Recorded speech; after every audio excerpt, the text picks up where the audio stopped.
E agora nós vamos ouvir a palavra de Deus.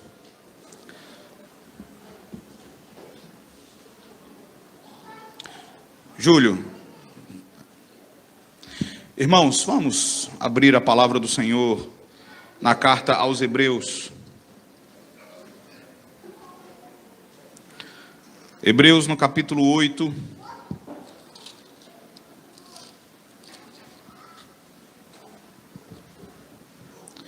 Hebreus capítulo 8. Hoje nós vamos ler, meus irmãos, do verso 6 até o verso de número 13.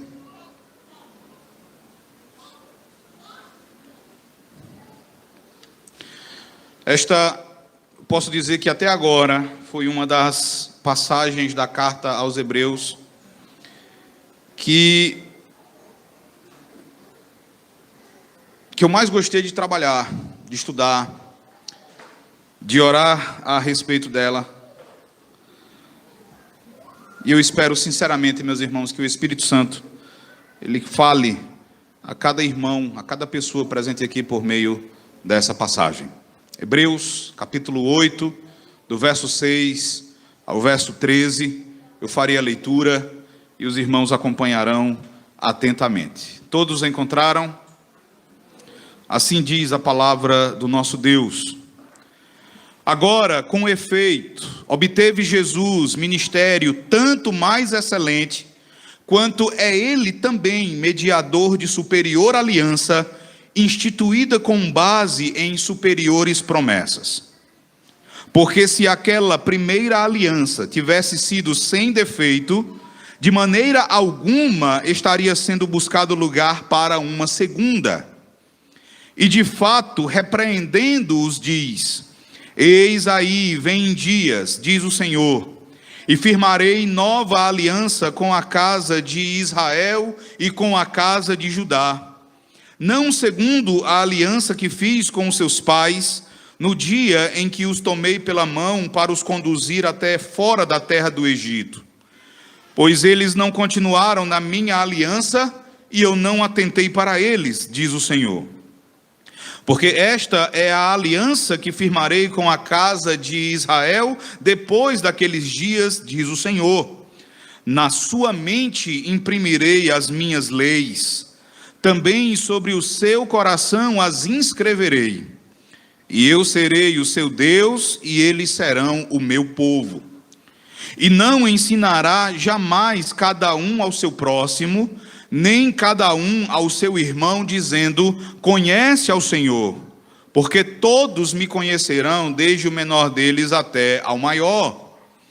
Pois para com as suas iniquidades usarei de misericórdia, e dos seus pecados jamais me lembrarei. Quando ele diz nova, torna antiquada a primeira. Ora, aquilo que se torna antiquado e envelhecido está prestes a desaparecer. Amém. Vamos curvar as nossas frontes, meus irmãos, e vamos orar. Senhor nosso Deus, nosso Pai, nós lemos a Tua palavra.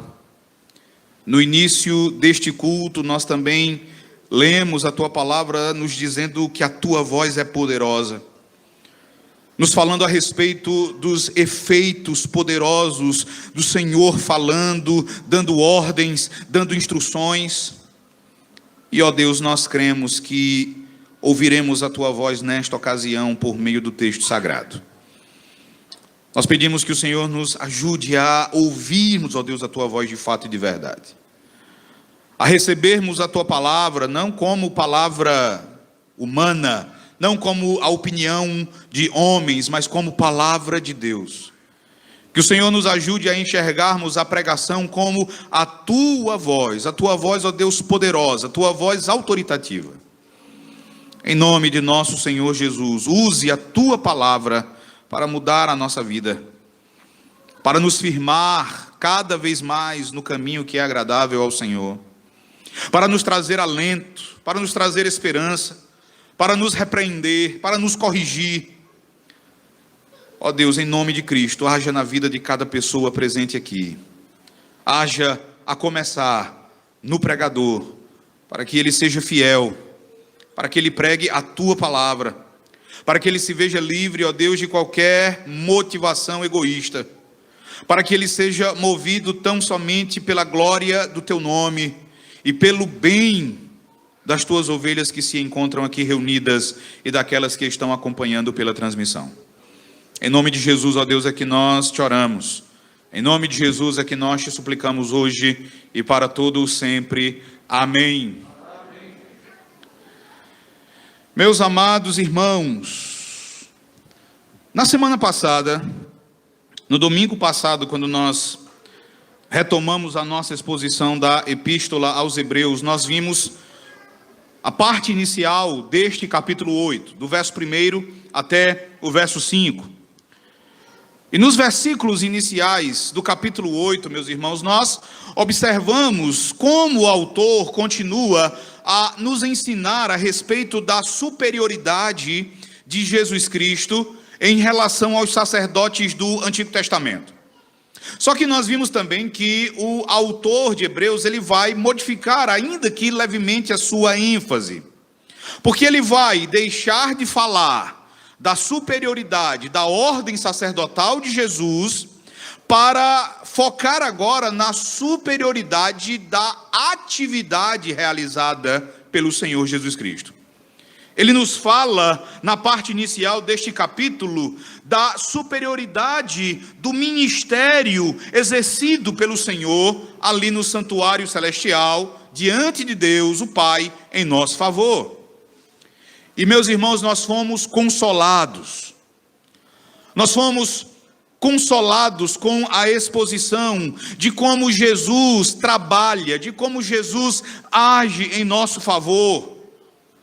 E Ele trabalha por nós, não em um tabernáculo construído por mãos humanas, mas no verdadeiro tabernáculo, no santuário que se localiza no céu. Aquele que é o santuário original, um santuário construído não pelo homem, mas pelo próprio Deus. Como sumo sacerdote, nós vimos que era necessário que ele também tivesse algo para oferecer a Deus. E ele tinha o que há de melhor, que era a sua própria vida perfeita, a sua própria vida inculpável. E por isso ele ofereceu a si mesmo como sacrifício. Um único e definitivo e perfeito sacrifício. Um sacrifício diferente dos repetitivos e incessantes sacrifícios oferecidos pelos sacerdotes levíticos. Irmãos, nós fomos animados pela maneira como o ministério de Jesus, como o seu sacrifício perfeito e como a sua contínua intercessão em nosso favor garantem a nossa salvação e o nosso descanso em Deus. Os levitas jamais poderiam oferecer essas bênçãos aos crentes no Antigo Testamento. E hoje, irmãos, com a graça de Deus, nós continuaremos a observar a exposição que o autor sagrado faz a respeito do ministério sacerdotal e celestial do Senhor Jesus Cristo. Hoje, com o foco posto na superioridade da nova aliança sobre a antiga aliança. E, irmãos, aqui, neste ponto do texto de Hebreus, nós nos deparamos a algo que é central em nossa teologia. Muita gente imagina de modo errado que a nossa principal doutrina, ou a doutrina que nos distingue de todos os outros grupos, é a doutrina da predestinação, e isso não é verdade. É a doutrina que é ensinada agora pelo autor aos Hebreus. Essa doutrina é a doutrina central na nossa teologia. Na verdade, como expressou um teólogo, o Dr. Michael Horton, trata-se de algo tão central para nós, trata-se de algo tão importante para nós, que pode ser considerada, como ele diz, como a estrutura arquitetônica, como uma matriz de vigas mestras e de pilares que sustentam a estrutura da fé e da prática bíblica. Esta estrutura arquitetônica, meus irmãos, é a aliança. Esta é a nossa doutrina central. Nas Sagradas Escrituras, queridos irmãos, a aliança ou o pacto é o que descreve o relacionamento entre o Senhor e nós, o seu povo. Portanto, a aliança, ela vai ser descrita nas Escrituras em termos de um casamento. Um casamento semelhante aos nossos casamentos, em que duas partes se obrigam mutuamente, fazem promessas e votos uma à outra. Na cerimônia de casamento, meus irmãos, além dos votos, as duas partes, elas trocam sinais entre si. Nós, por exemplo, trocamos anéis que usaremos pelo resto da vida, para sermos lembrados das promessas que fizemos um ao outro. Assim também se dá no relacionamento, no matrimônio entre o Senhor e o seu povo. Há promessas, há leis e também há sinais que caracterizam esse relacionamento. E quando você lê a Bíblia, você vê que após a queda, Deus, ele vai ser apresentado como estabelecendo uma aliança graciosa com o seu povo. Uma aliança que é iniciada ainda com Adão e Eva no jardim do Éden. Uma aliança da graça que vai sendo confirmada, que vai sendo ratificada, que vai sendo reafirmada à medida que a história da redenção avança. Essa aliança, meus irmãos, ela é feita com Adão, ela é reafirmada com Noé, com Abraão, com Isaque, com Jacó, com a nação de Israel no Monte Sinai, após o êxodo do Egito. Ela é ratificada com Davi, e ela alcança o seu apogeu, ela alcança o seu ápice com a vinda de nosso Senhor Jesus Cristo na nova aliança. Existe uma única aliança da graça, mas que ao longo da história da redenção é administrada por Deus através de diferentes dispensações. Se você tomar em mãos o nosso Catecismo Maior de Westminster, e você observar a resposta à pergunta de número 33, você verá o nosso Catecismo Maior dizendo que o pacto da graça não foi sempre administrado da mesma maneira, mas as suas administrações no Antigo Testamento eram diferentes das debaixo do Novo. O que eu desejo que os irmãos percebam na resposta do nosso catecismo é que no Antigo Testamento nós vamos encontrar diferentes administrações da mesma aliança da graça. Isso quer dizer, meus irmãos, que a aliança da graça possuiu algumas diferenças na maneira como foi administrada por Deus. Por exemplo, com Noé. A maneira como a aliança da graça foi administrada sob Noé, ela é diferente da maneira como esta mesma aliança da graça foi administrada sob Moisés, quando ficou ali conhecida como a aliança mosaica. Por que é importante nós entendermos isso no início da nossa exposição? Por que é importante você entender que há uma única aliança da graça, que essa aliança da graça, ela não foi iniciada apenas no Novo Testamento, mas ela foi iniciada ainda ali no Jardim do Éden, e que esta única aliança da graça, ela foi administrada por Deus através de diferentes dispensações. Por que é importante você entender isso? Porque nós vamos, irmãos, nos deparar com algumas pessoas, nós vamos nos deparar com alguns estudiosos que vão afirmar de modo equivocado, que vão afirmar erroneamente que a aliança da graça só vai se iniciar com a vinda de Cristo. E por esse motivo, essas pessoas não conseguem entender como a aliança mosaica era uma administração da aliança da graça. Para eles, a aliança mosaica e a nova aliança em Cristo são antagônicas. Para essas pessoas, a aliança mosaica e a nova aliança em Cristo são completamente opostas uma à outra. E eles extraem essa conclusão equivocada daqui de Hebreus, capítulo 8, do verso 7 até o verso 13. E essa conclusão equivocada, meus irmãos, ela possui algumas sérias implicações. Implicações que eu desejo abordar nesta exposição mais à frente, como por exemplo, a questão do pedobatismo. A questão do batismo dos filhos da aliança.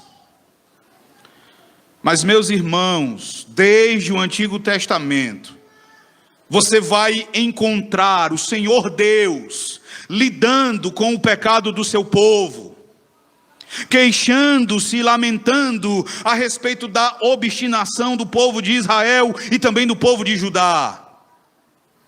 E em muitas ocasiões, ao fazer isso, Deus usa a linguagem de um marido que com frequência era rejeitado pela sua esposa. Um marido que era abandonado e traído. Um marido cuja esposa o deixava e seguia em busca dos ídolos, em busca dos falsos deuses, como seus amantes. Isto se deu de maneira mais intensa e flagrante a partir da aliança mosaica, que é tratada aqui em Hebreus 8, pelo autor de Hebreus como a antiga aliança. Irmãos, a antiga aliança, ela foi quebrada por causa da infidelidade de Israel, por causa da adoração de Israel a outros deuses. Ela foi quebrada em virtude da rejeição de Israel ao Senhor.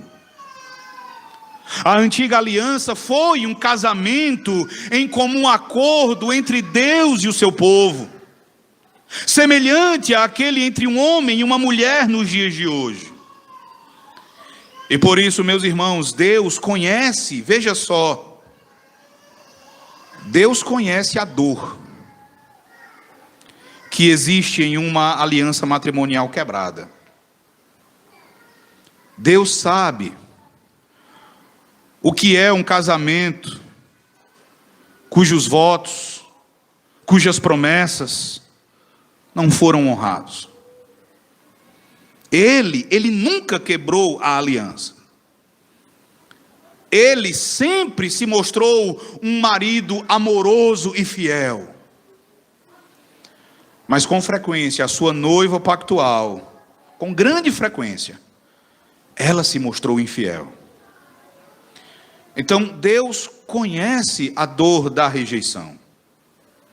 Deus sabe como é ser um amante rejeitado. A nossa passagem de hoje, meus irmãos, eu peço que vocês a observem agora. Hebreus capítulo 8, do verso 6 até o verso 13. Ela nos mostra como o Senhor lidou com a infidelidade do seu povo. Como o Senhor fez uma segunda aliança, superior à primeira, infinitamente melhor que a primeira, com promessas superiores. Meus irmãos, diferente do que muitos cônjuges humanos fazem, Deus, Ele não deu fim, Ele não colocou um ponto final na sua aliança, em virtude da infidelidade da sua noiva pactual. Mas Ele prometeu uma nova aliança superior à antiga. Por isso, olhe para o texto agora, veja o que o Senhor diz aí no verso 6. E eu convido você a agora ler comigo o versículo 6. Leiamos todos juntos. Assim diz a palavra do Senhor. Vamos lá? Agora, com efeito, obteve Jesus ministério tanto mais excelente, quanto é ele também mediador de superior aliança, instituída com base em superiores promessas. Amém. Então vejam, meus irmãos, o autor de Hebreus, ele nos ensina aqui que o Senhor Jesus, ele não apenas possui um ministério muito mais excelente que o ministério levítico, mas de acordo com o que ele diz aqui no versículo 6, o Senhor Jesus, ele é mediador de uma superior aliança instituída com base em superiores promessas. O termo que é usado aqui no versículo 6, quando ele diz que Jesus é mediador, esse termo ele é interessante, porque na língua do Novo Testamento é um termo técnico, é um termo também de natureza legal. Um mediador, meus irmãos, é aquele que é nomeado oficialmente para ajudar duas partes a se entenderem. Um mediador é aquele que ajuda duas partes a resolverem uma disputa ou a alcançarem um objetivo comum. Uma outra definição do que é um mediador vai dizer que se trata daquele que intervém entre dois, seja para estabelecer ou para restaurar a paz e a amizade, seja para formar um pacto ou ratificar uma aliança. A ideia do autor é que o ministério de Jesus, esse ministério também se expressa na maneira como Jesus age, na maneira como Jesus trabalha, na maneira como Jesus labuta, a fim de restaurar o nosso relacionamento com Deus, o relacionamento que nós quebramos. Relacionamento no qual nós fomos infiéis tantas e tantas vezes. Ele é o mediador que restaura a paz. Ele é o mediador que dá sustentação à aliança. Aqui o autor já nos ensina, irmãos, que a aliança da graça ela permanece, não é por nossa causa. Não é porque nós somos bons, não é porque nós fazemos tudo certo, não é porque nós cumprimos o nosso papel, porque nós sabemos que nós não cumprimos. É porque nós temos um mediador que é superior. E essa aliança da qual Jesus Cristo é o mediador, veja no verso 6, que ela é descrita pelo autor como sendo superior à antiga aliança. Essa aliança, meus irmãos, ela possui promessas que são superiores às promessas existentes na antiga aliança. São promessas superiores, ou seja, são promessas melhores.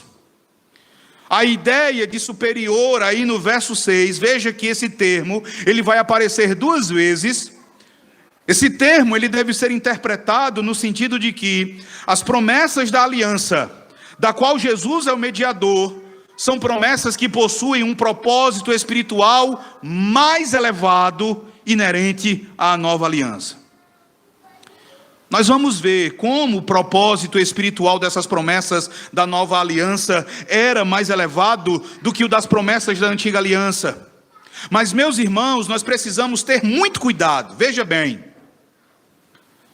Nós precisamos ter muito cuidado para não entendermos que existe uma descontinuidade radical, uma descontinuidade total entre a antiga e a nova aliança. Como se as duas administrações da aliança da graça fossem essencialmente diferentes. Como se as promessas de ambas fossem essencialmente diferentes, porque não eram. O reformador João Calvino, ele vai dizer algo muito interessante sobre isso. Calvino, no seu comentário à carta aos Hebreus, vai dizer que é evidente que aos pais que viveram sob o regime da lei, foi ministrada a mesma esperança de vida eterna. Ele vai dizer que, de igual modo, eles receberam também a graça da adoção. Portanto, a fé dos pais, indubitavelmente, repousou sobre as mesmas promessas. A comparação, diz Calvino, a comparação do apóstolo, contudo, tem referência não à essência, mas à forma. A administração exterior, não àquilo que é a substância da aliança. E ele argumenta corretamente, irmãos, que Deus prometeu aos crentes do Antigo Testamento a mesma salvação de que nós desfrutamos hoje. Não uma salvação diferente. Mas a forma de como essa salvação foi revelada aos pais, ela foi diferente. Haviam diferenças, mas não diferenças radicais, não diferenças essenciais. E é isso que nós vamos entender nesta noite. Veja o verso 7. Hebreus capítulo 8, verso 7. O autor ele continua, por favor, leia comigo. A palavra de Deus vai dizer, todos juntos. Porque se aquela primeira aliança tivesse sido sem defeito, de maneira alguma estaria sendo buscado lugar para uma segunda. No verso 7 ele vai explicar, ou ele vai começar a explicar o que afirmou no versículo 6. A partir do versículo 7, irmãos, ele vai explicar o porquê de a nova aliança ser melhor que a antiga. E veja no versículo 7 como ele começa. Observe a primeira sentença do verso 7, como essa primeira sentença exige uma resposta implícita. Ele começa dizendo: se aquela primeira aliança tivesse sido sem defeito, isso requer que nós digamos, mas ela não era. Ela não era sem defeito. Ela se revelou em algum aspecto inadequada. Meus irmãos, uma vez que a aliança mosaica, e você precisa entender isso bem, a aliança mosaica foi iniciada por Deus, ela foi estabelecida pelo Senhor. Dizer então que essa aliança ela teve defeito, significa dizer que Deus cometeu algum equívoco no estabelecimento dessa aliança? O defeito dessa antiga aliança era fruto da obra de Deus no seu estabelecimento? De forma alguma.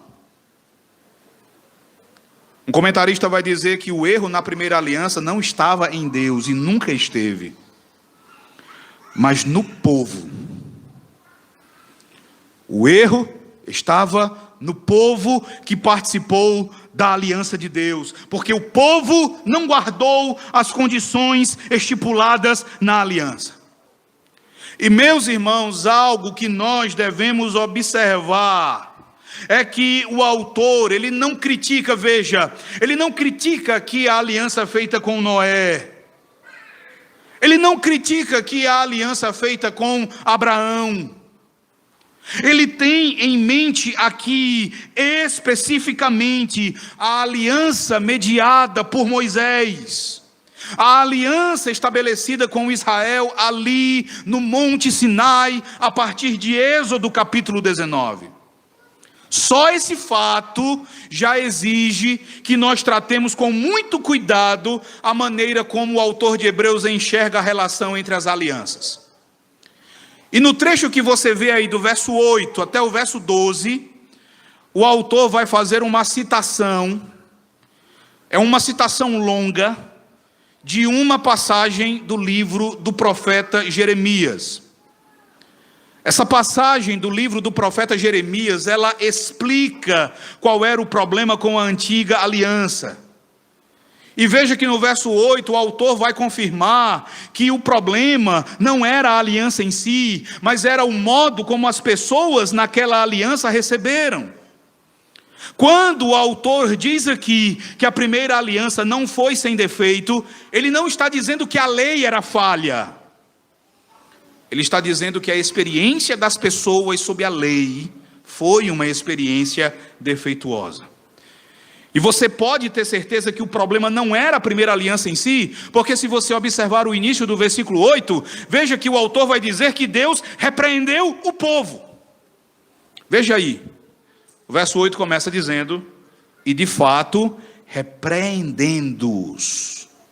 Deus os repreendeu. Então o grande problema, meus irmãos, estava no povo, estava no coração, estava na mente do povo. Por isso a primeira aliança precisou ser substituída por uma aliança superior, uma aliança incomparavelmente melhor. E ele começa a falar agora, a partir do verso 8, as razões pelas quais a segunda aliança era superior à primeira. Eu vou ler do verso 8 até o verso 12. Ele cita aqui o profeta Isaías. Veja o que ele diz. Acompanhe atentamente. E de fato, repreendendo-os, diz: eis aí, vem dias, diz o Senhor, e firmarei aliança e firmarei nova aliança com a casa de Israel e com a casa de Judá. Não segundo a aliança que fiz com seus pais no dia em que os tomei pela mão para os conduzir até fora da terra do Egito. Pois eles não continuaram na minha aliança e eu não atentei para eles, diz o Senhor. Porque esta é a aliança que firmarei com a casa de Israel depois daqueles dias, diz o Senhor. Na sua mente imprimirei as minhas leis, também sobre o seu coração as inscreverei. E eu serei o seu Deus e eles serão o meu povo. E não ensinará jamais cada um ao seu próximo, nem cada um ao seu irmão, dizendo: conhece ao Senhor. Porque todos me conhecerão, desde o menor deles até ao maior. Pois para com as suas iniquidades usarei de misericórdia, e dos seus pecados jamais me lembrarei. Essa citação feita pelo autor de Hebreus, meus irmãos, você vai encontrá-la no capítulo 31 do livro do profeta Jeremias, do verso 31 até o verso de número 34. E a profecia de Jeremias, meus irmãos, ela tem início com a expressão: eis aí vem dias. No livro de Jeremias, essa expressão ela não é usada a primeira vez aqui no capítulo 31.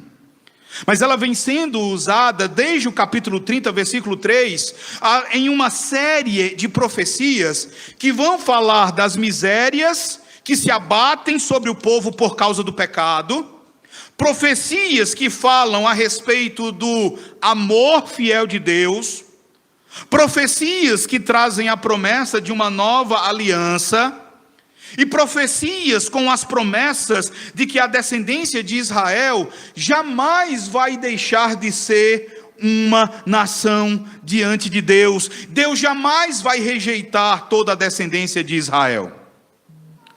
Um comentarista, um competente estudioso do Novo Testamento, quando ele analisa a profecia de Jeremias em seu contexto original, ele chega a uma conclusão muito importante. Ele diz que no contexto original da Bíblia hebraica, essa promessa de uma nova aliança deve ser vista, observe, como uma intensificação e uma internalização da aliança do Sinai em si. E ele vai dizer, não é a substituição da aliança do Sinai, mas é a intensificação dela, é a internalização dessa aliança. Isso vai reforçar, meus irmãos, a ideia de que o verdadeiro problema estava no povo, nas pessoas, não na aliança em si. A nova aliança, ela é superior à antiga, não porque ela é uma aliança diferente, mas porque as promessas dela são promessas superiores, e são superiores no sentido de que elas são internalizadas nos corações dos crentes. Mas o que é decisivo para que essas promessas sejam internalizadas na mente e no coração das pessoas? Veja o verso 8. No verso 8, o autor cita o início da profecia de Jeremias, que diz assim: eis aí vem dias, diz o Senhor, e firmarei nova aliança. Veja com quem essa aliança é feita: com a casa de Israel e com a casa de Judá.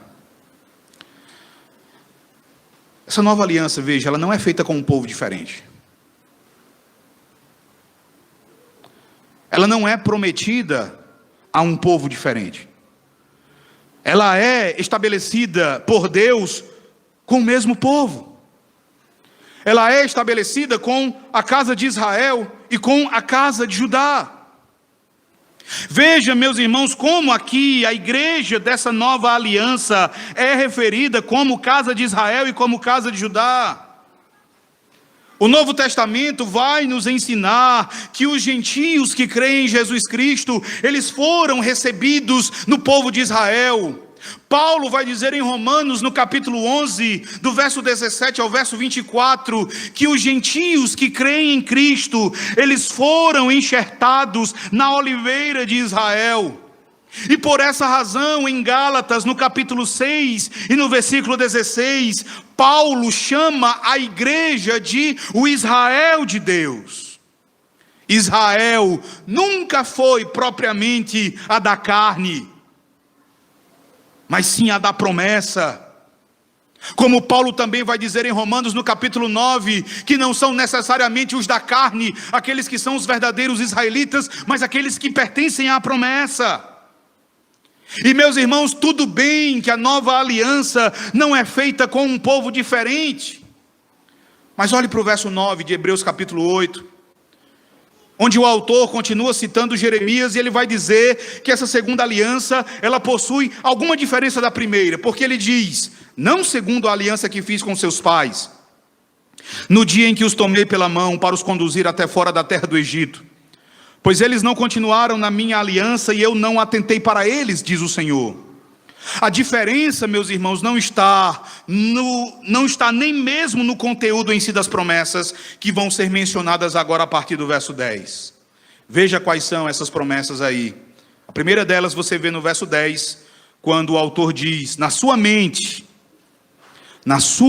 mente imprimirei as minhas leis, também sobre o seu coração as inscreverei. Você olha e diz assim: olha só, Deus promete que na nova aliança, a lei dele, ela será impressa nos nossos corações, ela será gravada na nossa mente, e ela será também gravada nos nossos corações. Agora, será que isso aqui de fato era uma novidade da nova aliança? Será que na antiga aliança, no Antigo Testamento, nós não encontramos isso aqui? Irmãos, estudiosos credobatistas, eles erram quando eles dizem que uma novidade da nova aliança está no seu caráter interno. Mas se a nova aliança ela era superior pela natureza interna, o que nós podemos dizer, só para citar alguns exemplos, de pessoas como Abraão? Que Paulo vai dizer que creu em Deus e isso lhe foi imputado para a justiça. Porque o argumento de Paulo em Romanos é justamente que a experiência de Abraão no Antigo Testamento é a mesma experiência dos cristãos de Roma. Paulo usa Abraão ali exatamente para dizer que o que aconteceu a Abraão, a maneira como ele foi salvo, a maneira como ele foi justificado, as promessas que se cumpriram na vida dele, são as mesmas promessas desfrutadas pelos cristãos de Roma. E o que nós podemos dizer do próprio Moisés? Do próprio mediador da aliança mosaica, porque mais à frente aqui em Hebreus, no capítulo 11, o autor vai declarar que Moisés, o mediador da antiga aliança, é um exemplo de fé para os cristãos da nova aliança. O que dizer da religião de Davi? Davi que declarou no Salmo 119 e no versículo 11: guardo no coração as tuas palavras para não pecar contra ti. Então, meus irmãos, será que o Espírito Santo de Deus não havia gravado as leis do Senhor na mente de Davi e as inscrito no seu coração? Leia o capítulo 11 de Hebreus. Ali o autor vai dizer que todos os santos que viveram durante o Antigo Testamento, que viveram inclusive durante a aliança mosaica, que viveram durante a primeira aliança, eles desfrutaram das mesmas realidades espirituais que os santos que vivem no período da nova aliança desfrutam, meus irmãos. Eu assisti a uma pregação de um pregador credobatista, interpretando esse verso 10. E ele vai dizer que é por causa desse verso 10 que ele é batista.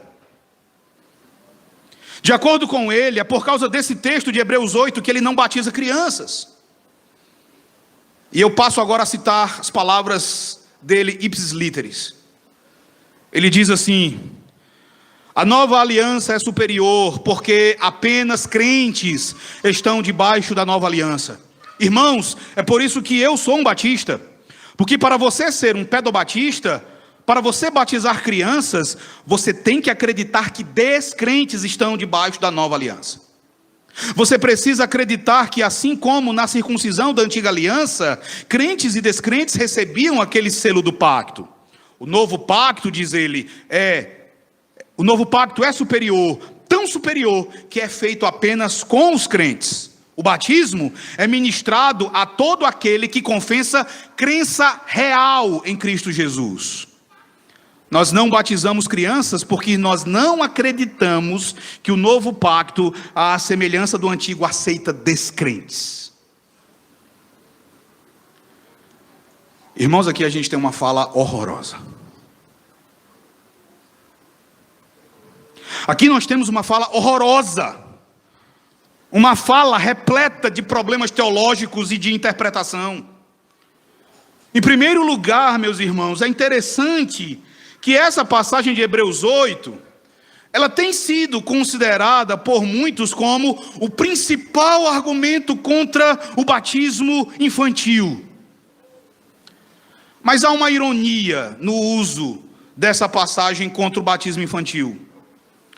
Um pastor chamado Jeffrey Neal, ele vai dizer que, por apelar a essa passagem dessa forma, batistas admitem que o batismo pode ser discutido por usar passagens que não mencionam o batismo.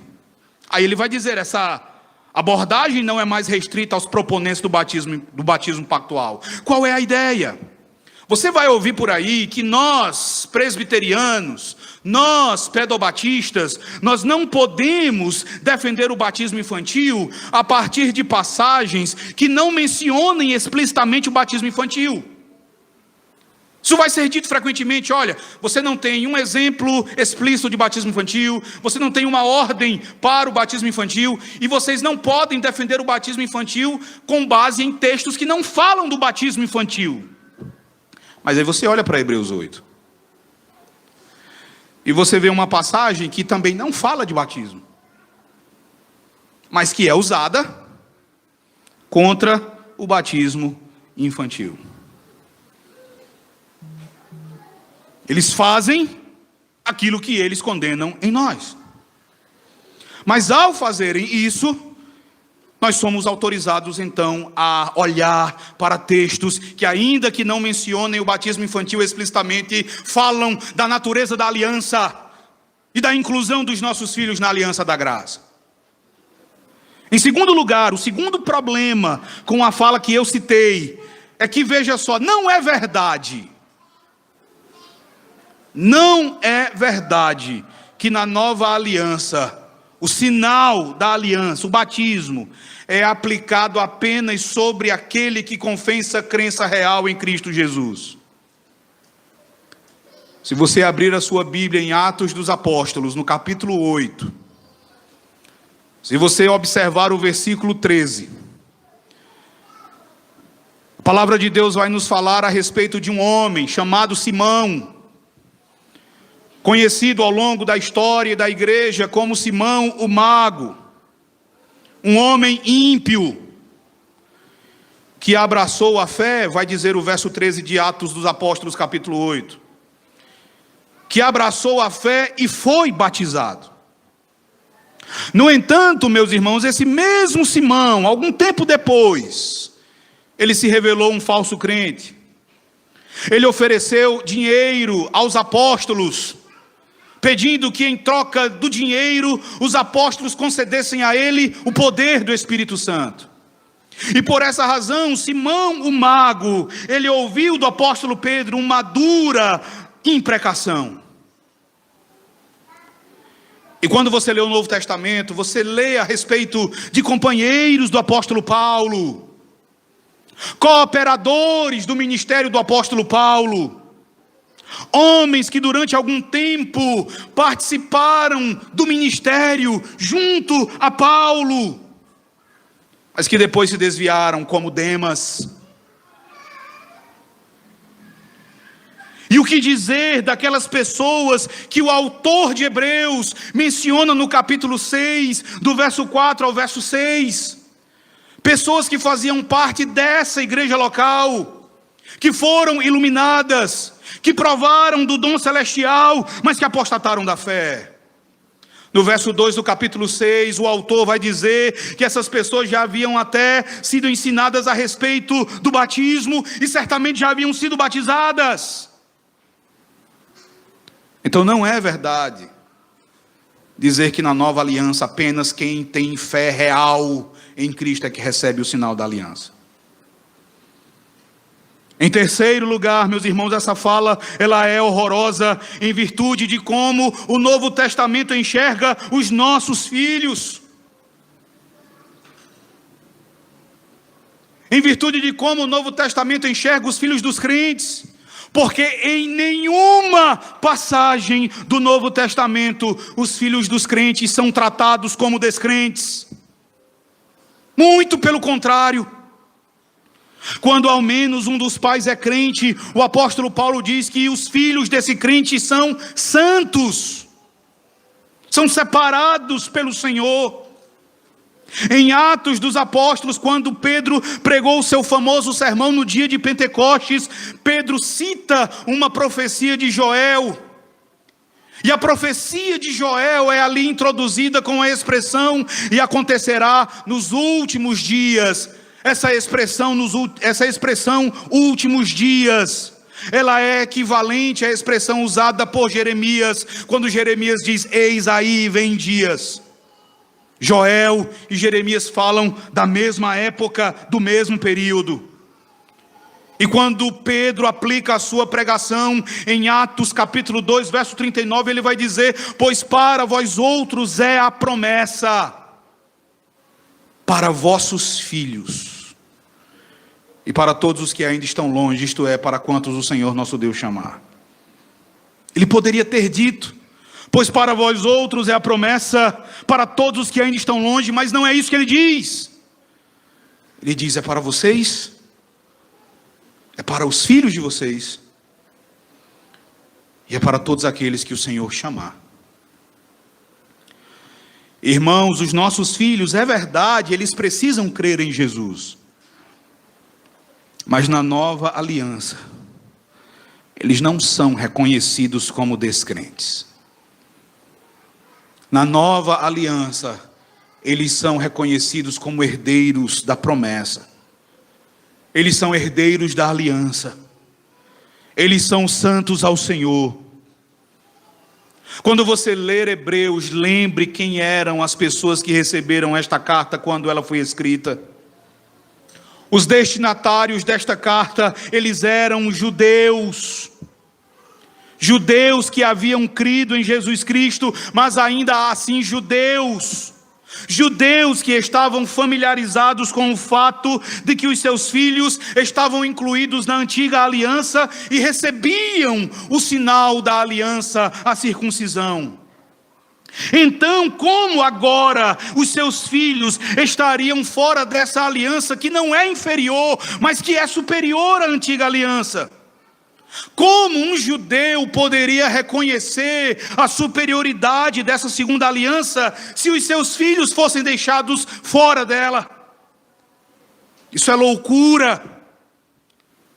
O pastor Joel Bick vai perguntar como um judeu convertido poderia considerar a nova aliança como uma aliança superior, se agora os seus filhos fossem excluídos das relações de Deus com o seu povo, não mais recebendo o sinal da promessa da aliança de Deus. Essa é uma pergunta que não pode ser respondida coerentemente por nenhum teólogo credo-batista.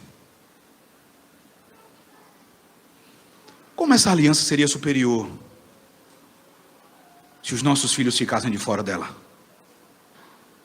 Porque naquela que é inferior, naquela que era inferior, eles estavam incluídos. Olhe para o verso 10.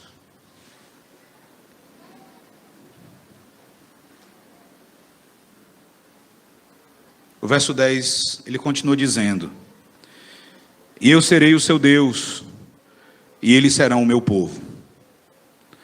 Meus irmãos, essa expressão é usada ao longo de toda a história da redenção.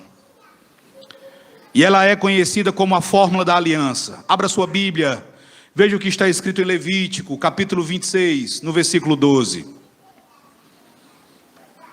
Isso também não é uma novidade da nova aliança. Levítico 26, abra lá, verso 12.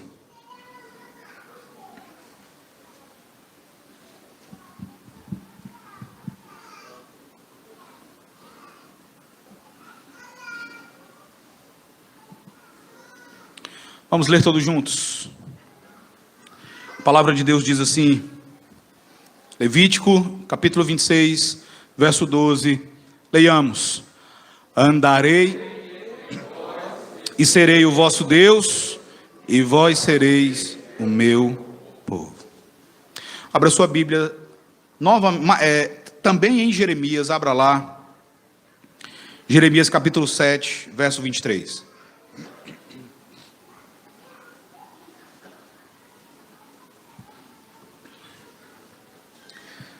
Jeremias capítulo 7, verso 23. Vamos ler mais uma vez todos juntos, irmãos. A palavra de Deus diz assim. Mas, vamos lá? Mas isto lhes ordenei, dizendo: dai ouvidos à minha voz, e eu serei o vosso Deus, e vós sereis o meu povo. Ainda em Jeremias, vá para o capítulo 11. Do verso 2 ao verso 4, o Senhor diz ao seu povo: ouve as palavras desta aliança e fala aos homens de Judá e aos habitantes de Jerusalém. Dize-lhes: assim diz o Senhor, o Deus de Israel: maldito o homem que não atentar para as palavras desta aliança que ordenei a vossos pais no dia em que os tirei da terra do Egito, da fornalha de ferro, dizendo: dai ouvidos à minha voz e fazei tudo segundo o que vos mando. Assim vós me sereis a mim por povo, e eu vos serei a vós outros por Deus. E veja que essa promessa que aparece ao longo de todo o Antigo Testamento, ela é a mesma promessa que vai aparecer na Nova Aliança. Abra em 2 Coríntios, capítulo de número 6, verso 16. 2 Coríntios, capítulo 6, versículo 16. Esse é um texto bem conhecido.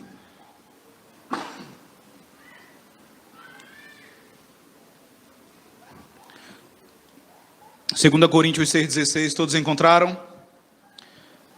Leiamos, diz assim: que ligação há entre o santuário de Deus e os ídolos? Porque nós somos santuário do Deus vivente, como ele próprio disse: habitarei e andarei entre eles, serei o seu Deus, e eles serão o meu povo. Meus irmãos, veja que do Antigo até o Novo Testamento, aqueles que estão em aliança com Deus são descritos como meu povo. Eles são o povo de Deus. Então essa promessa, ela também não é uma novidade da nova aliança. No verso 11, o autor de Hebreus continua, volte para lá, ele vai dizer: e não ensinará jamais cada um ao seu próximo, nem cada um ao seu irmão, dizendo: conhece ao Senhor, porque todos me conhecerão, desde o menor deles até o maior. O que essa promessa quer dizer? Mais uma vez, meus irmãos, desde o início, o povo de Deus, ele tem sido instruído, ele tem sido ensinado como um povo que conhece ao Senhor. Mas que forma de ensino é essa que cessa com a nova aliança? Não pode ser o ensino relacionado aos dons que são dados à igreja de Cristo no Novo Testamento, como os dons de pastor e mestre. Não pode ser a cessação desses dons aqui. Meus irmãos, o que cessa com a chegada da nova aliança é o ensino mediado por uma casta sacerdotal. Lembre que o contexto dessa sessão de Hebreus é o contraste que o autor faz entre Jesus e os sacerdotes levíticos. Então, o que vai cessar, o que vai ser substituído na nova aliança é o ensino ministrado pelos sacerdotes. Vai ser instaurado agora o sacerdócio de Jesus Cristo, o sacerdócio segundo a ordem de Melquisedeque. E com esse novo sacerdócio, o ensino ele não é mais mediado por uma casta sacerdotal. Até porque, meus irmãos, a promessa que o autor vai citar em seguida, no versículo 12, veja, ela também não é uma novidade da nova aliança. Olhe para o verso 12 de Hebreus 8. O autor ele vai dizer, leia comigo o verso 12. Diz assim: pois para com as suas iniquidades usarei de misericórdia, e dos seus pecados jamais me lembrarei. Meus irmãos, isso aqui não é novo. Você vê em toda a Bíblia a graça, a misericórdia, o perdão de Deus. A graça, a misericórdia e o perdão do Senhor são proeminentes na nova aliança, mas eles não são novidades dela, porque desde o Antigo Testamento, nós vemos Deus perdoando pecados e justificando o seu povo, e justificando gratuitamente, justificando mediante a fé. Mais uma vez, o exemplo de Abraão é o de alguém que foi alvo da misericórdia e da graça do Senhor. O perdão dos pecados e a salvação sempre foram pela graça mediante a fé. Isso não é uma novidade da nova aliança. Então qual é a novidade? A novidade, meus irmãos, está na administração exterior da aliança da graça.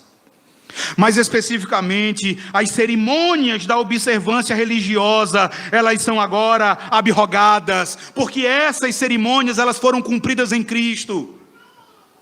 A nova aliança é nova e ela é superior, porque não há mais nenhuma dependência de rituais, não há mais nenhuma dependência de cerimônias.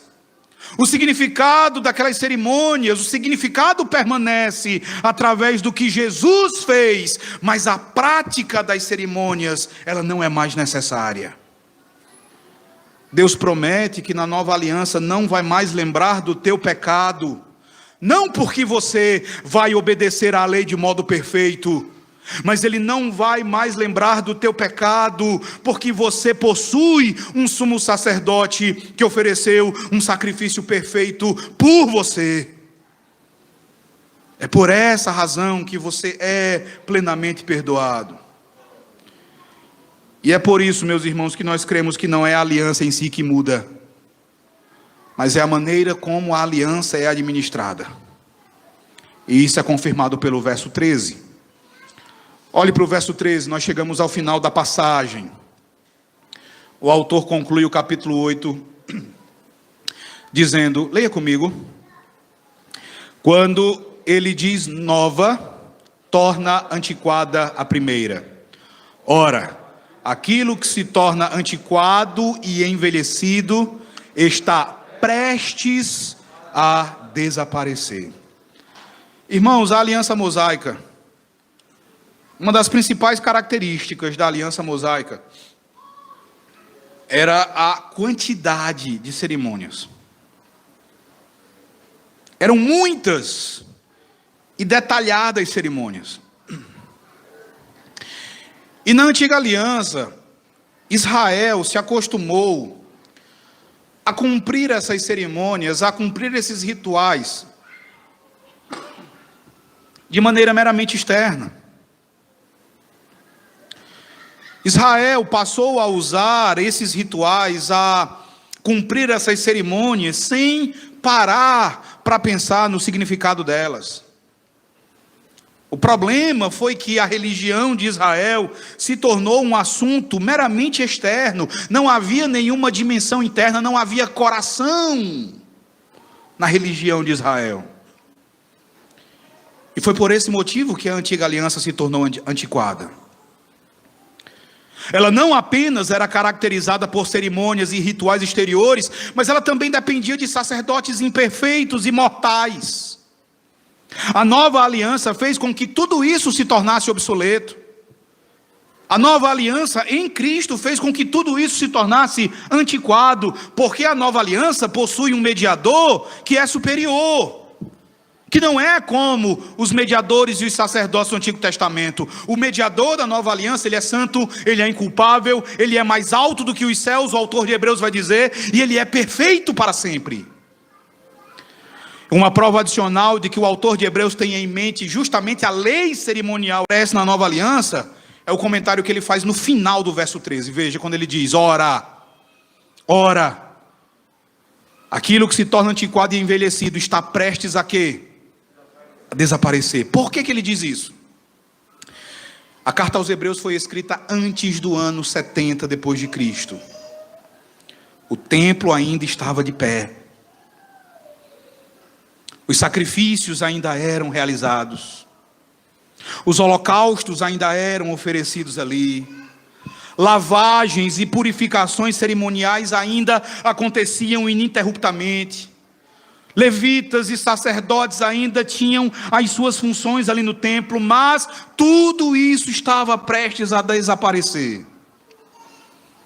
E tudo isso desapareceu com a vinda de Cristo. Tudo isso chegou ao fim também com a destruição do templo de Jerusalém, no ano 70 depois de Cristo. Meus irmãos, esta é a grande novidade da nova aliança. E é por isso que os leitores desta carta não deveriam cometer a loucura de abandonarem a Cristo e retornarem às cerimônias de uma aliança que estava evanecendo, que estava desaparecendo até o ponto da sua completa cessação. Seria uma insanidade, eles precisavam entender isso, seria uma insanidade trocar aquilo que é perfeito por aquilo que é defeituoso e que está destinado a desaparecer. As cerimônias da antiga aliança sempre deveriam ter sido vistas como um sinal daquilo que estava acontecendo interiormente, ou seja, do amor e da fé que as pessoas deveriam ter em seus corações pelo Senhor. Mas porque elas acabaram se tornando um fim em si mesmas, elas desapareceram. Elas tinham de desaparecer. Eu quero concluir, meus irmãos. Eu quero aqui trazer para vocês 4 aplicações a partir das gloriosas declarações que nós vimos nessa carta de Hebreus. A primeira aplicação, meus irmãos, é que nós devemos aprender com esta passagem, que é loucura deixar a Cristo. É loucura deixar a aliança da graça mediada por Ele, para se agarrar a outras coisas como meio de salvação. Tenha em mente que o escritor de Hebreus, ele está aqui preocupado em chamar judeus cristãos à fidelidade. Porque debaixo da ameaça de perseguição, eles eram tentados a voltar ao que parecia ser a vida mais segura do judaísmo. Foi para essas pessoas que o autor de Hebreus afirmou a superioridade de Jesus e da nova aliança sobre tudo aquilo que caracterizava a antiga aliança, a aliança mosaica. Irmãos, seria loucura, eu insisto em dizer, seria loucura deixar Cristo pelas cerimônias da aliança mosaica. Seria insanidade abandonar aquele que é superior e que é perfeito em troca daquilo que era inferior e imperfeito. Então, com isso, você aprende que qualquer coisa fora de Cristo só vai te trazer prejuízo. Qualquer coisa fora de Cristo só vai te desapontar. Só terminará em decepção. Você aprende que nada nem ninguém, senão Cristo Jesus, é capaz de te conceder tudo que foi prometido pelo Senhor, através do profeta Jeremias e do autor de Hebreus. Somente na nova aliança, em Cristo, é que você pode ter o significado da lei, das cerimônias, como cumpridas em Cristo, gravado no teu coração. Somente o Espírito de Jesus pode gravar a lei de Deus na tua mente e no teu coração. Apenas em Jesus você é feito povo de Deus, e apenas em Cristo Deus se faz teu. Apenas por causa de Cristo você pode contar com o perdão definitivo e absoluto de todos os teus pecados. Apenas por causa de Jesus é que os teus pecados jamais serão lembrados por Deus, pois é o sacrifício perfeito de Jesus que está sempre diante de Deus. Pode ser o caso de você estar vivendo, abraçando outras coisas. Pode ser o caso de você estar vivendo, depositando as suas esperanças em outras pessoas, em outros salvadores, em outros mediadores. Abandone essas coisas. Dê as costas a esses pretensos salvadores. Volte-se apenas para o Senhor Jesus Cristo. Qualquer pessoa entre os hebreus que insistisse em retornar ao judaísmo terminaria em completa e desesperada desilusão. Hoje em dia, muitas pessoas passam pela experiência da morte e elas se deparam a um destino eterno de desespero e angústia, porque nunca creram nas promessas da nova aliança em Jesus Cristo. Então saiba, é loucura abandonar Jesus por qualquer outra coisa. Em segundo lugar, você pode aprender com essa passagem de Hebreus quão defeituoso é e quão perigoso é viver uma religiosidade caracterizada apenas por aquilo que é exterior. Como você observou, a antiga aliança, ela era caracterizada por leis, por rituais e por cerimônias exteriores. Tudo isso deveria ser compreendido como sinal de uma realidade interior. Os sacrifícios nunca deveriam ter sido vistos como fins em si mesmos, mas como sinais que apontavam para o sacrifício perfeito que seria oferecido por Jesus. Foi essa a intenção de João Batista, quando no capítulo 1 do Evangelho de João, ao ver Jesus, ele disse: eis o Cordeiro de Deus que tira o pecado do mundo. João está dizendo, todos os cordeiros mortos durante a Páscoa, todos os cordeiros imolados, todos os sacrifícios, eles apontavam para este Cordeiro perfeito. Os sacerdotes, eles jamais deveriam ter sido enxergados como mediadores definitivos, mas como tipos do mediador perfeito, o Senhor Jesus Cristo. O templo nunca poderia ter sido alçado à posição de a garantia de que Deus está satisfeito com o seu povo. O povo de Israel jamais poderia ter reduzido a sua vida religiosa a essas coisas exteriores, porque no final a religiosidade deles se mostrou apenas vazia, sem vida e sem coração. Por que isso é importante para nós, meus irmãos? Por uma razão muito simples, porque nós não somos diferentes dos judeus. Simplesmente porque nós também tendemos a gostar daquilo que é meramente exterior. Nós também temos a inclinação de gostar do desempenho externo, porque o desempenho externo pode ser medido. O que é exterior pode ser verificado, marcado e comparado com aquilo que as outras pessoas fazem. E aí você pode se sentir bem consigo mesmo. Você pode se sentir como se você estivesse no controle do teu destino. É isso que os nossos corações pecaminosos anseiam, meus irmãos. Mas, queridos, algo que eu posso afirmar a cada um de vocês, é que se você tentar guardar a lei de Deus como algo meramente externo, sem nenhum coração verdadeiro nisso, você vai ter muitas dificuldades. Você poderá ser comparado a um judeu incrédulo. Você poderá ser comparado a um fariseu. E você precisa saber que a nova aliança em Cristo envolve algo diferente. Na nova aliança você recebe do Senhor poder para que a tua religião seja uma religião do coração, não apenas exterior. Em Cristo o Senhor, Ele escreve a sua lei na tua mente e no teu coração. Por isso você precisa nesta noite se examinar quanto a como tem sido a tua religiosidade. A tua religiosidade, ela se parece mais com a daqueles que viviam sob a antiga aliança, uma aliança imperfeita, ou ela é vivificada pelo poder do mediador da nova aliança, o Senhor Jesus Cristo? A terceira aplicação, irmãos, é que nós devemos ter cuidado a respeito de como nós interpretamos as promessas da nova aliança. Porque nós vimos que há quem afirme de maneira equivocada que a nova aliança se caracteriza por uma obediência perfeita. É dito, por exemplo, que porque o Senhor imprime a lei na nossa mente e no nosso coração, agora no nosso coração há uma transformação, e aí ele vai dizer que nunca nenhum judeu conheceu. Ele vai dizer que há dentro de você uma mudança, uma propensão que nunca ninguém debaixo do antigo pacto conseguiu receber.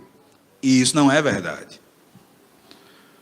Porque nós vimos que no Antigo Testamento, o Antigo Testamento está repleto de servos de Deus, crentes verdadeiros, assim como nós, que também tinham a lei de Deus em seus corações, que amavam ao Senhor verdadeiramente. Nós já vimos que essa não é uma novidade da nova aliança. Então, meus irmãos, tenham cuidado com qualquer interpretação que sugira uma diferença no modo de salvação do Antigo para o Novo Testamento. Tenham cuidado com qualquer interpretação que dê a entender que agora na nova aliança a obediência à lei de Deus é algo perfeito. E quando nós falamos da nova aliança, nós precisamos pensar naquilo que os nossos antepassados, eles chamavam de as condições meritórias e as condições não meritórias da aliança. Os nossos pais falavam das condições meritórias da aliança da graça, que são todas cumpridas na vida de Cristo, pois Cristo é o nosso fiador, o nosso mediador, o nosso sumo sacerdote, o nosso sacrifício, o nosso intercessor. Os méritos de Cristo são todos suficientes, não há nada nosso, nós não temos nada de nós mesmos. O mais vil pecador, o maior pecador, o principal dos pecadores, pode se beneficiar de todos os benefícios da aliança da graça, nos mesmos termos que o homem mais decentemente moral e confessadamente reto pode desfrutar. Ambos carecem de méritos pessoais. Meus irmãos, do homem pessoalmente, Deus não exige o cumprimento de qualquer condição meritória da aliança da graça. Deus não exige de ninguém o cumprimento da lei para ser salvo. Porque Jesus, e apenas Jesus, é digno. Ele fez, Ele cumpriu, Ele sofreu tudo o que era necessário para adquirir a redenção. Foi Ele quem mereceu o céu para nós. Então, quais são as condições que nos competem na nova aliança? Os nossos pais falavam das condições não meritórias da aliança. Condições sem as quais nós não vamos desfrutar de nenhum benefício do pacto da graça. Mas que em si mesmas não têm mérito algum. Eles diziam que nós precisamos nos arrepender dos nossos pecados. Nós precisamos ter fé em Jesus Cristo. Nós precisamos abandonar o pecado e nos voltar para o Senhor. E por que é importante que você saiba diferenciar os dois tipos de condições da nova aliança? Simplesmente porque sim, é verdade que a lei de Deus, ela está escrita na tua mente, ela está gravada no teu coração. É verdade isso, mas apesar disso, a tua obediência não será perfeita na presente vida. Você ainda vai pecar. Você ainda pecará muitas vezes. E muitas vezes você pecará à semelhança de Israel. Você ainda luta com o pecado no coração. O pecado ainda traz tristeza a você muitas vezes. Você, por causa do pecado, ainda é capaz de entristecer o Espírito de Deus com o qual você foi selado para o dia da redenção. Mas Jesus obedeceu perfeitamente no teu lugar. Então saiba que é pela obediência dele que você viverá diante de Deus. É por causa do mérito de Jesus que Deus aceita você. É apenas por causa da perfeição do teu sumo sacerdote, do perfeito mediador da nova aliança, que Deus aceita a tua obediência imperfeita, como se ela fosse perfeita. É por causa da perfeição de Jesus Cristo. E por fim, meus irmãos, na última aplicação, eu quero chamar a atenção de todos os pais crentes aqui presentes. Eu chamo a atenção de todos vocês para a grandiosidade, para a superioridade, para a perfeição da nova aliança em Jesus Cristo. E como tudo isso se relaciona com os seus filhos.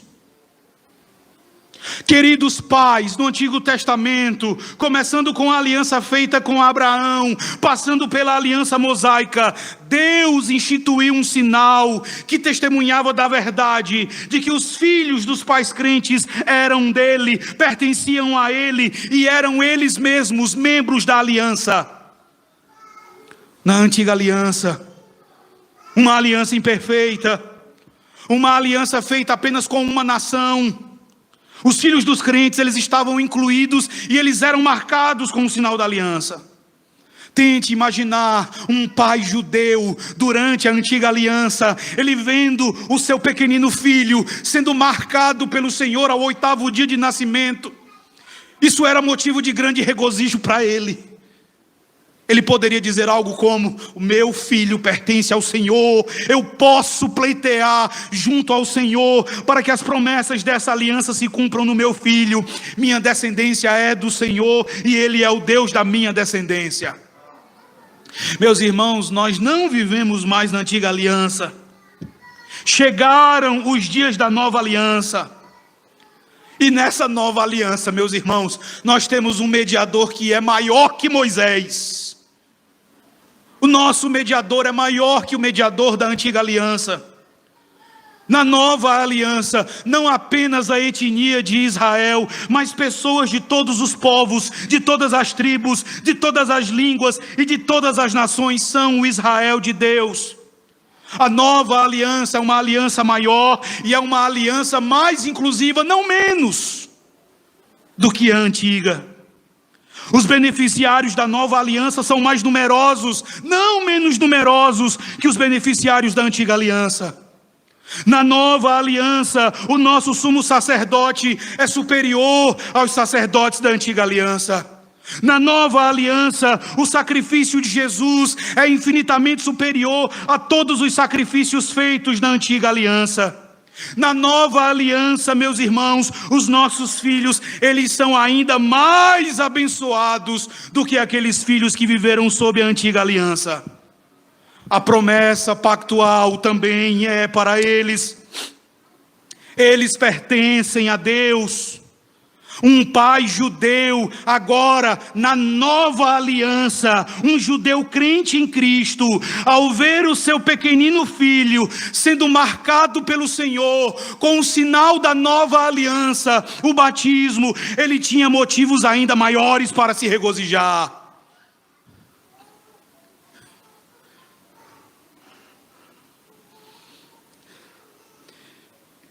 Ele deveria dizer: meus filhos pertencem ao Senhor. O Senhor os assinalou, o Senhor os marcou. Eu também posso pleitear, e agora muito mais, junto ao Senhor, para que as promessas da aliança da graça se cumpram na vida dos meus filhos.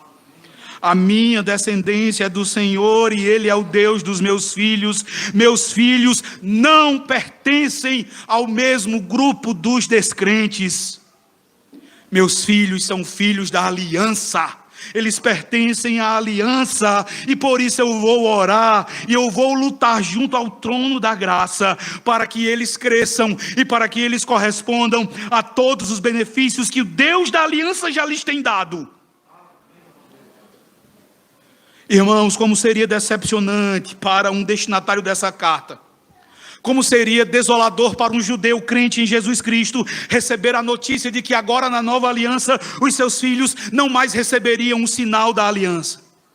Se isso acontecesse, Como essa aliança poderia ser superior à antiga?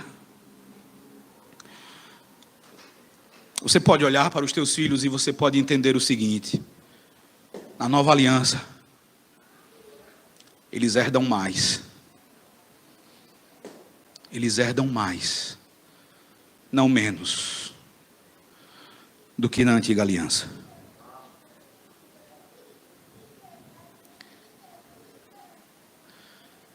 Por isso, pais, não descuidem e não deixem de aplicar o sinal da aliança aos seus filhos. Meus irmãos, louvado seja o Senhor, o nosso Deus. Louvado seja o Senhor, o Deus da nossa posteridade, hoje e pelos séculos dos séculos. Amém. Vamos nos colocar de pé.